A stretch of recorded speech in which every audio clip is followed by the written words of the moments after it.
Hey friends, on today's video, I'm going to be doing a quick overview on the Kroger Healthpro blood glucose monitoring system. We're going to go over what it comes with, and then I'm going to do a quick demonstration of how it works. All right, let's get started.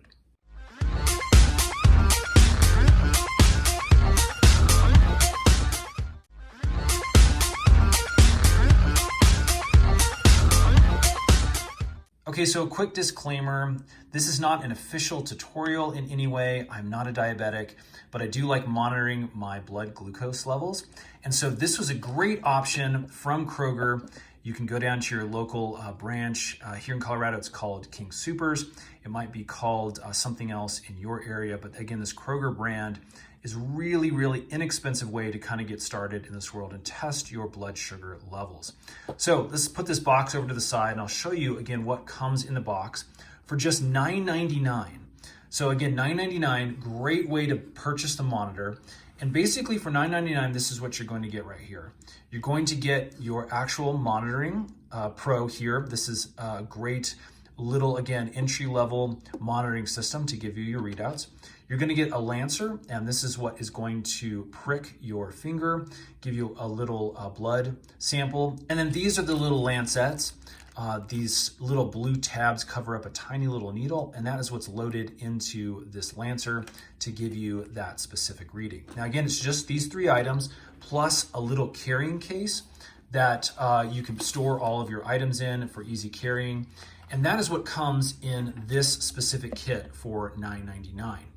Now, what you have to buy separately are the test strips, and test strips can be a little bit expensive.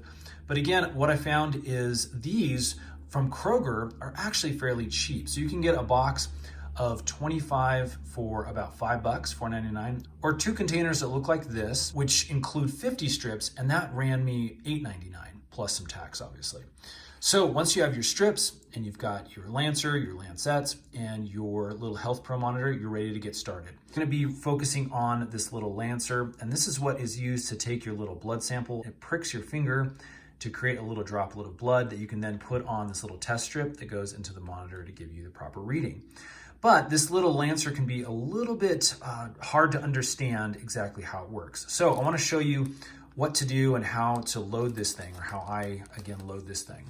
So what we first need to do is we need to make sure that we have a little lancet, one of these guys, inside of our little test lancer here. So what we're going to do is I'm just going to take and I'm going to be pulling off the top here. And that's this little twist top area. Put that off to the side for a sec. And that leaves a little opening where we can put our lancet. So we're going to go into our little bag here.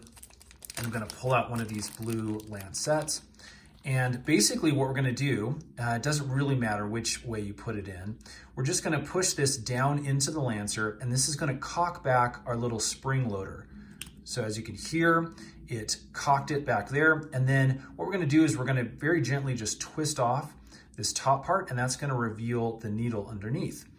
And we can go ahead and discard this little plastic piece. Now again, this is cocked back, so be very careful not to get your finger in this general area. You don't want this thing accidentally poking you in a way that's going to be harmful. So again, this is cocked back. That is going to be our push button trigger, so be careful, keep your fingers away from that. All right, once we have this exposed, we can put our cap back on. And basically what we want to do is we want to make sure our little numbers that are on the front, this is our depth gauge, is towards the front here. We're just going to put that straight in like that and push it on. You'll hear it snap closed. Okay, at this point we are going to twist our little numbering system to get to the correct setting. For soft skin, you can go to a really low depth gauge. This is going to be just a really short little prick. If you have soft fingers, if you have calloused fingers, then you may need to go a little bit deeper. This goes all the way up to 9. And 9 is going to be a little bit deeper. So I usually keep mine at around 6 or 7. I just have, the basic medium range fingers, and this seems to do the trick. Okay, we're ready to take a reading. So what I'm going to do is I'm just going to grab my test strip. Again, I'm going to insert it in the correct way. That'll automatically turn this on. CU code, and then what we're going to get is a flashing symbol up here. And there's a couple of options for us to choose from using these arrows. This is a specific sample if you're going to use that. This is anytime you're doing this after some activity. This is going to be after taking medication One more. This is gonna be after eating. You can see the little apple core. This is gonna be before eating. That's the one we want. So I'm gonna hit the power button again. And as you can see, we are ready to perform the test. So I'm gonna grab my little lancer here. Let's make sure it's cocked. You can hear that little click. I'm gonna put a finger over it just like this, and then I'm gonna hit that trigger button, and you're gonna feel a little prick. And obviously you can see that I've got enough blood here. Again, you don't need a ton, but what you can do is squeeze the tip just a little bit, just like that. Okay, then we're gonna just put this up to the strip and let it soak in. You'll see it count down from 5 all the way down to 0. All right, and then we're gonna get our reading right there. So that's 113. All right, so there you go. That's a quick demonstration of how this little glucose monitor works. Again, make sure you consult your doctor and all the instructions when you're using this, especially if it comes to the health and safety of those who do struggle with diabetes. You really want to make sure you're using this correctly. Hope this has helped though. Give me a thumbs up if it has. Subscribe. We're going to be making a bunch more tutorials on this little guy, and those will be coming up really, really soon. Thanks for watching, and we'll see you again on the next one.